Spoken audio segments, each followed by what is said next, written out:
अस्सलाम वालेकुम नाज़रीन, मैं शेख रहमत अली, आप देख रहे हैं क्राइम टुडे न्यूज़। नाज़रीन, बीआरएस पार्टी का क्या होगा तेलंगाना में अंजाम?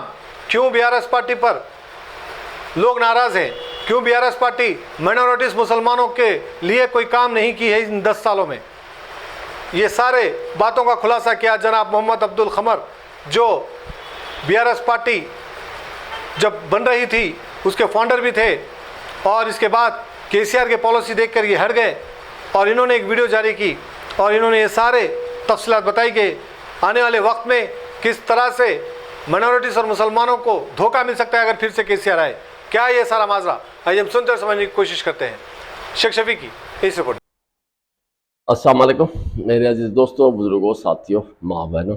मैं मोहम्मद अब्दुल हक खमर, तहरीक मुस्लिम शब्बान का वाइस प्रेसिडेंट और बीआरएस का फाउंडर मेंबर। आज आप तमाम के बीच मेरा आने का मकसद यह था कि इलेक्शन का नोटिफिकेशन आ गया है। अब बड़ी मुश्किल से 46-47 दिन आपके हाथ में है, और जितने भी एमएलएस हैं, जितने भी सियासी जमातें हैं, अपने फुल फ्लेश तरीके से धोखा देने में मसरूफ़ है भोली भाली आवाम को। और जो भी आवाम के बीच आने वाला है उससे आप होशियार रहें। सबसे अहम चीज़ तो यह है कि अगर कोई हिंदू एमएलए है, अगर तो उसका उन्हें आज क्या कर रहा है, हिंदू भाइयों के पास नहीं जा रहा है बल्कि मुसलमानों के पास जा रहा है। मुसलमानों की वोट हासिल करने के लिए धोखा दे के अपना चेहरा बताते हुए, जो साफ और शफाफ नहीं है लेकिन साफ और शफाफियत बताते हुए उनकी वोट हासिल करने की कोशिश कर रहा है। उसी तरीके से मुसलमान एमएलए कोई है तो हिंदुओं के पास जाके उनकी सिंपैथी गेन करते हुए, उनका अपना भाई जाहिर करने की कोशिश करके, उनका दोस्त बनते हुए उनके साथ ये बताना चाह रहा है कि पास में मैं 5 साल 10 साल 15 साल जो भी रहा, आप लोगों की हमेशा आवाज़ के ऊपर मैं आवाज़ देता रहा, आपकी मदद करता रहा।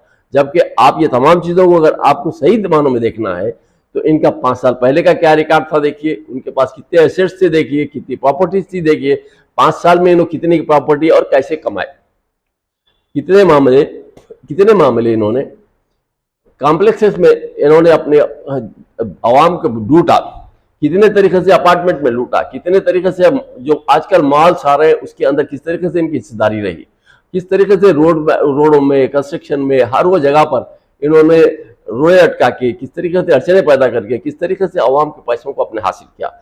ये तमाम इनका पास रिकॉर्ड देखिए, उसके बाद आप समझिए कि ये वाकई ये आदमी क्या वोट क्या मुस्तहिक है, इसको देना चाहिए या नहीं देना चाहिए।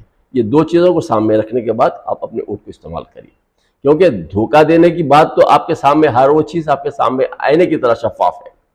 आपके सामने केसीआर साहब है, केसीआर साहब ने क्या नहीं वायदे किए थे, केसीआर साहब ने तो इतनी बड़ी झूठ बोली। खैर केसीआर साहब क्या है और ये उनके अलायंस जमात क्या है या बीजेपी क्या है, ये तमाम एक मुरक्कब है, समझिए आप तमाम का, जो कि मिसाल के तौर पर एक दूसरे के नाम अलग है लेकिन किरदार दोनों की एक ही है, एक ही महवर पे आके टिकते हैं।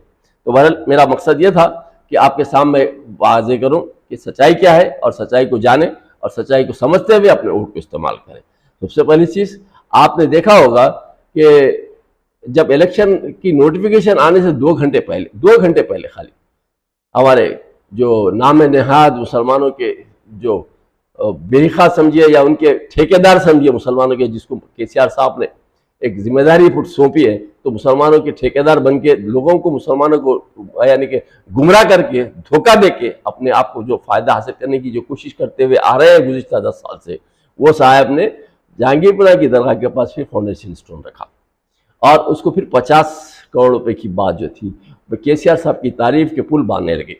जबकि मिसाल के तौर पर यह बात सोचना चाहिए 2017 में भी ये बात हुई थी, 50 बकरे काटे गए थे, वहां पर तमाम को बोल के धोखा दिया गया था, इसको 100 एकड़ जमीन देने की बात की गई थी, इसको फिर डेवलप करने की बात की गई थी।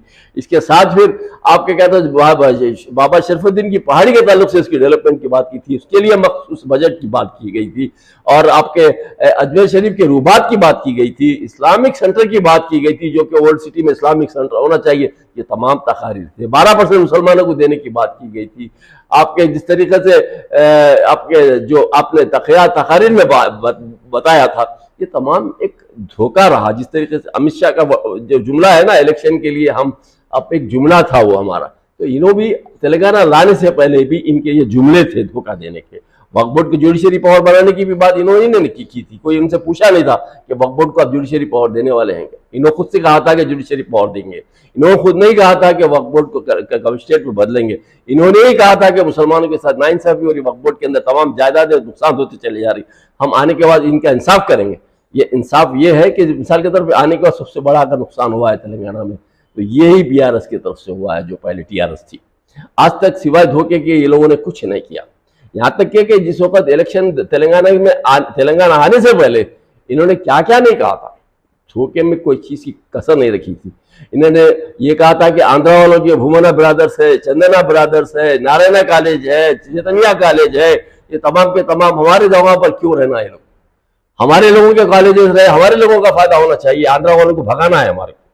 आपने कहा था आप तमाम अगर मिसाल के तौर पे आप लोग तकारीर सुने हैं तो आप भी शायद रहेंगे कि भाई वाकई इन्होंने ये कहा था। और ये कहते हुए यह तक कहा था कि रामोजी फिल्म सिटी के ताल्लुक से ये रामोजी राव है, तो इन्हों भी क्या तो 100 एकड़ के ऊपर ज्यादा जमीन के ऊपर काबिज है, इनको भी हम अपने लोगों में तकसीम करेंगे और इनको भी भगाएंगे आंध्रा से, तेलंगाना से आंध्रा को भगाएंगे। ये तमाम चीजें हुई थी और हमने ये समझा था कि वाकई ये साफ सुथरा आदमी है और ये माइंड ऑफ कमिटमेंट आदमी है, ये जो जबान से बोलेगा वो कमिट करेगा।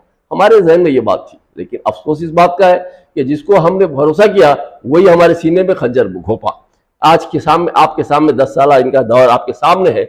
मुसलसिल 2 वक्त के इलेक्शन में इन्होंने सिर्फ एक को दिया, सिर्फ एक एमएलए को, आमिर शकील, और किसी को नहीं दिया। सिर्फ बेवकूफ बनाने के लिए ओल्ड सिटी में दिया, और ओल्ड सिटी में देने का मकसद क्या था? काउंटिंग में लाने के लिए मुसलमानों को दिया।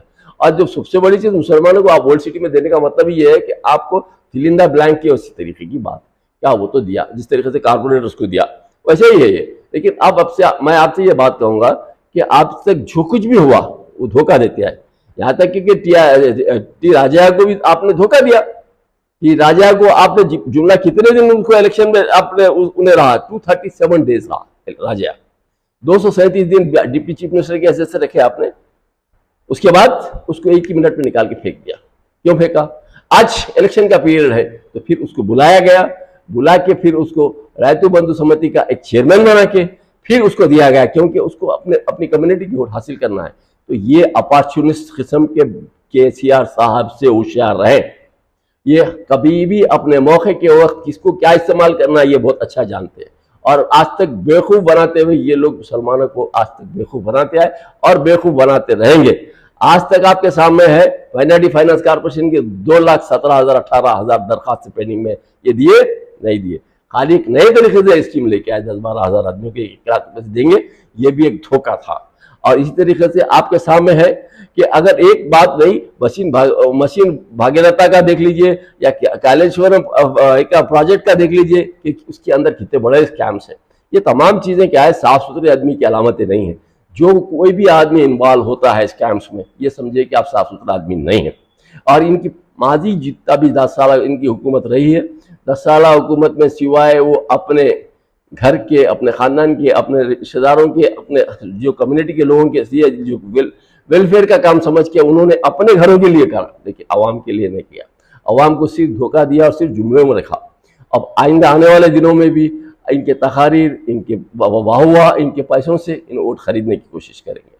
आपका और हमारा काम है कि वोट देने से पहले सोचे कि ये लोग पहले 5 साल पहले जो आए थे इलेक्शन में, इनके पास क्या मौजूदा सिचुएशन है और पहले क्या था, और इन्होंने पहले क्या काम किया और जो वायदे कर रहे थे उसके ऊपर क्या अमल किया। लिहाजा ये तमाम चीज़ों को सोचना है, उसके बाद उनको वोट देना है। आज का जो मौजूदा हालात है ये आप समझ जाइए कि ये लोग सिवाय धोखा देने के और कुछ भी नहीं। अब एक मिसाल ऐसी है, खंजर पे कोई छींट, ना कपड़ों पर कोई दाग, कत्ल कर रहे हो या कोई करामात, ऐसी ये केसीआर साहब है। केसीआर साहब के ताल्लुक से ये मिसाल बड़ी फिट होती है। खंजर पे कोई छींट, ना कपड़ों पे कोई दाग, कत्ल कर रहे हैं या कोई करामात, ये केसीआर साहब है। कभी भी इतने साफ सफाई के साथ शफाफ तरीके से कत्ल करते हैं किसी का कि किसी को पता भी नहीं चलता है कि उन्होंने किसकी क्या कर दिया, और वो फन उनके पास है। वो फन की तरफ से आज 10 साल हुकूमत की है। आज इन्होंने जिस तरीके से निज़ाम सरकार की तारीफ करते हुए निज़ाम सरकार के दौर को, यानी कि शानदार दौर, खुशहाल दौर, तमाम दौर को तारीफ के पुल बांधते थे, आज वही निजाम सरकार के जायदादों को, वही इमारतों को मुनद्दिम करने के लिए सफ़े अव्वल में है। आप ये तमाम चीज़ों को सामने रखते हुए आप समझिए और सोचिए कि हम इसके साथ किस तरीके से हमको वोट को इस्तेमाल करना है और किसको वोट देना है, ताकि आपका और हमारा वोट मिसयूज ना हो, बल्कि सही आदमी को जाए और सही आदमी जीत के आए, ताकि हमारे शहर और हमारे स्टेट में एक अमन रहे और सही तरीके से नॉन करप्टेड गवर्नमेंट रहे, और माशी एतबार से जो आज हम परेशान हाल है, ये परेशानी दूर हो, और सही तरीके से जो आज डोगली पॉलिसी की हुकूमत चल रही है, डोगली पॉलिसी की ना हो बल्कि शफाफ हुकूमत हो, ताकि लोगों में भी इसके ऊपर एतमाद रहे। अस्सलाम वालेकुम।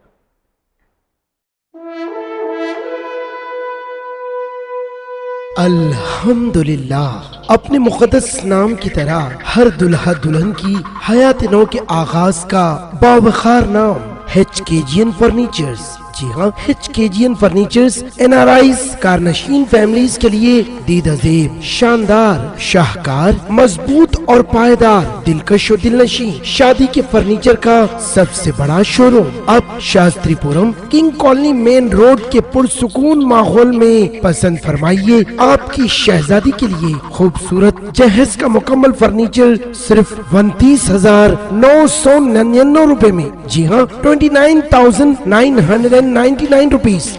जी हाँ, फख्र हिंदुस्तान सदर मोहतरम बैरिस्टर असदुद्दीन अवैसी साहब के मकान के बिल्कुल करीब आपका अपना HKGN फर्नीचर्स।